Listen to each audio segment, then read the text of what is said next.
이재명이 민주당을 강조하고 있죠. 이재명 후보가 당과 사전 논의 없이 다주택자 양도세 중과를 유예하는 방안을 꺼내 들었는데요. 당내에서 물론 청와대에서도 반대 의견이 상당합니다. 민주당 이상민 의원은 이재명이 민주당이 아니고 민주당이 이재명이라며 쓴소리를 했는데 관련 내용을 톡소론 정치에서 짚어봅니다.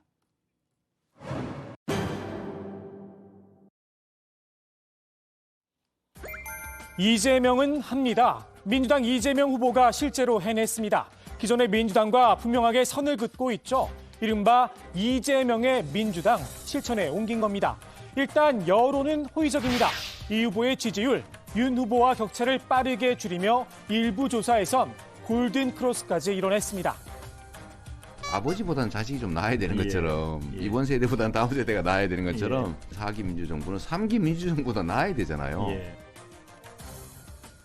그런데 말입니다. 과유불급이란 말이 있죠. 뭐든 과하면 탈이 나기 마련입니다. 이 후보의 단독 드립을 실용주의라고 포장하기엔 버거운 부분들이 드러나기 시작했습니다. 이른바 전두환 관련 발언이 대표적입니다. 전두환도 공과가 병존합니다. 그러나 전체적으로 보면 전두환 삼저호황을 잘 활용해서 경제가 망가지지 않도록 경제가 제대로 움직일 수 있도록 한 것은 성과인 게 맞습니다. 이 발언 당장 진보 언론들에서도 문제를 제기했죠. 이 후보가 지향하는 가치가 도대체 뭐냐라는 겁니다. 민주당은 일단 엄호에 나섰는데요. 이런 신박한 논리까지 전개했습니다. 특히 우리나라 같은 경우에는 역사적 인식에 지역적 차이가 존재하지 않습니까? 가령 지역적 차이, 광주에서 김대중 대통령 전 대통령에 대한 평가와 또 대구 경북에서 김대중 대통령 평가가 틀리듯이 또 대구 경북에서 전두환 박정희 전 대통령에 대한 평가가 일반 국민들의 평가가 틀리지 않습니까? 그래서 이런 역사적 인식의 지역적 차이를 이번 이재명 후보 발언을 계기로 좀 좁히는 계기가 되었다. 글쎄요. 대구 경북에서 DJ를 높게 평가했다면 혹시 모를 주장입니다. 이 후보는 전 씨의 공과를 논했죠. 더욱이 DJ와 전 씨를 동일선상에 놓는다라 한마디로 어불성설입니다. 국민의 보편적 일반적 가치 기준하고 너무 반하는, 말하자면 심지어 학살범이다라고까지 비판을 받고 있지 않습니까? 그런 인물에 대해서 공과를 따지면서 공은 어떻다 이렇게 하는 것이 너무나 국민적 인식 또는 가치 기준하고 동떨어져 있기 때문에 제가 지적하지 않을 수가 없었습니다. 무턱대고 엄호하던 이 후보 측도 수습에 나섰습니다.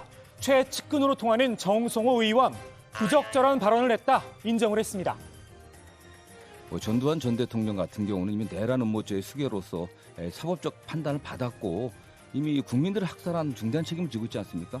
공을 논할 자격이 없는 분이시죠. 그러면서 좀 표현 좀 부적절했다고 좀 보고 있습니다. 전 씨가 경제는 잘했다는 이 후보의 말도 동의하지 않는다 선을 그었습니다. 전두환 대통령 시절에 경제가 좋았다고 하는 건데 그건 전두환 대통령의 공이 아닙니다. 그 당시 소위 말한 3고에서 3저로 저유가, 저금리, 저환율 이 3저 국제적인 상황이 좋았기 때문에 경제 상황이 좋았던 거지 그게 전두환 대통령 공로가 또 아니거든요. 저는 전두환 대통령이 경제 공이 있었다는 평가에 동의하지 않습니다.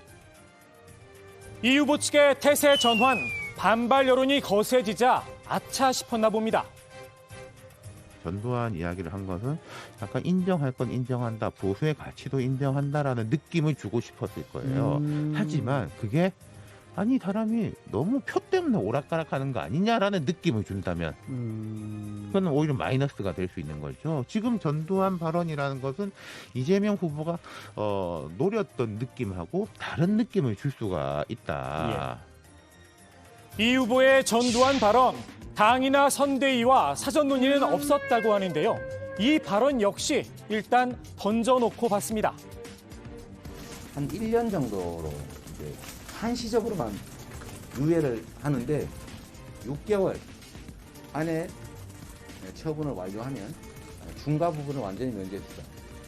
9개월 안에 처분을 완료하면 절반만 면제를 해주자. 12개월 안에 완전히 처분을 완결하면 4분의 1만 해주고 다시 1년이 지나면 원래대로 원래 예정된 대로 중과를 유지하자. 이런 아이디어를 내서 제가 당과 협의 중입니다. 양도세 중과 유예 문제 당과 협의 중이라고도 밝혔는데요. 당내 협의 정말 활발하게 진행 중입니다. 당내 이견이 라디오로 고스란히 생중계가 됐습니다. 작년 5월 말까지도 다주택 이 양도세 중과를 시행을 안 하고 시행을 유예해 줬었거든요. 예. 당론 채택 과정도 거쳐야 되고요. 이것은 국회에서 법을 고쳐야 되는 부분이기 때문에요. 예. 정부하고도 상의를 해야 될 일입니다. 정부 정책의 신뢰가 훼손돼서 정부를 믿고 그 기간에 매도를 했던 분들에게는 크나큰 정부가 좀 신뢰를 훼손한 행위가 되지 않겠습니까? 근데 이제 지금은 주택 가격이 좀 하향될 수 있다라는 그런 지표들이 좀 나오고 정책 환경이 다른 거죠. 변화됐습니다. 정책 효과가 날 것이다라는 그런 판단을 하고 있습니다. 글쎄요, 국민들에게 어떤 장단에 춤을 추라는 걸까요? 더욱이 정책을 실행할 정부와는 사전 논의조차 없었습니다. 설익은 정책을 내놓기 전에 조율 한번 해줬으면 어땠을까 싶기도 합니다. 당장 당내에선 이런 비판이 나왔죠. 이재명 후보는 여러 의견이 있을 수 있지만 당내에서 조율을 먼저 절차적으로 거치는 것이 마땅하고 또 뜨거운 쟁점, 예민한 문제는 좀 신중할 필요가 있다라고 생각됩니다. 만약에 당내에서 이를 받아들이지 않아서 이를 입법을 하지 못하면 이재명 후보의 공신력이라든가 그 체면은 어떻게 되겠습니까?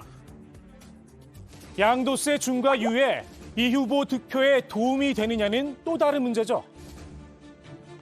여전히 다주택자보다는 무주택자나 1주택자의 표가 훨씬 더 많거든요. 근데 이런 분들 입장에서는 이게 상대적 박탈감을 느낄 수 있고 여전히 선거 때 되니까 여당이나 야당이나 서로 구분 없이 부자 편들기 나서는구나, 감세 공약하는구나, 이런 어떤 부정적 인상을 줄 우려가 있거든요. 당 내에선 이 후보와 당 사이에서 중심을 잡아줄 인물이 필요하다는 이야기가 나오는데요. 일단 이해찬 전 대표가 첫 손에 꼽힙니다. 보통 우리가 오합지졸한 표현을 많이 하지 않습니까? 이분들은 오합지졸이 아니고 오합지 왕들입니다. 오합지 왕. 그리고 전부 다 왕 노릇을 하다 보니까 저게 산으로 갈지 바다로 갈지 또 어디 갈지 잘 모르겠습니다. 다만 표의 확장성 측면에선 물음표가 찍혔는데요. 플러스 알파보다는 후방 다지기용이란 평가가 나오고 있습니다.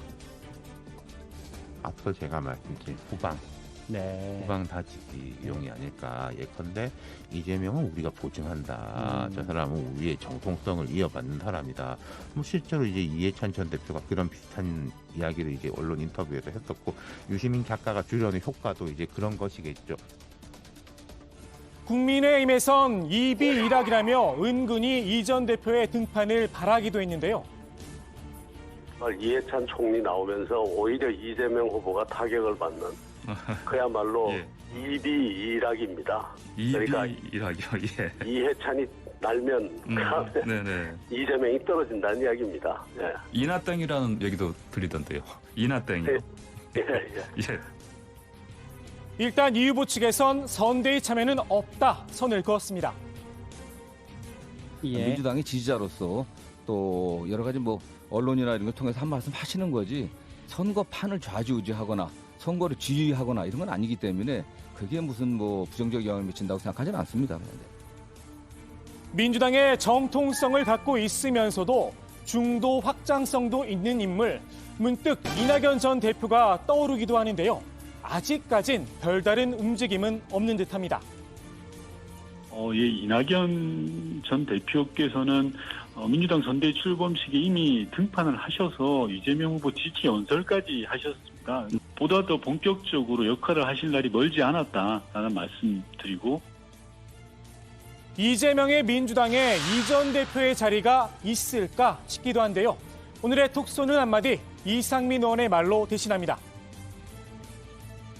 민주당의 이재명이 아니라 이재명의 민주당이 되겠다라고 해서 저는 질겁을 했거든요. 민주당 이재명 후보는 이재명의 민주당이 아니고 민주당의 이재명 후보입니다. 그 당과 함께 당 속에서 의견이 조율되고 거기서 수렴되는 것에 대한 부분에 대해서 맞춰주기를 바랍니다.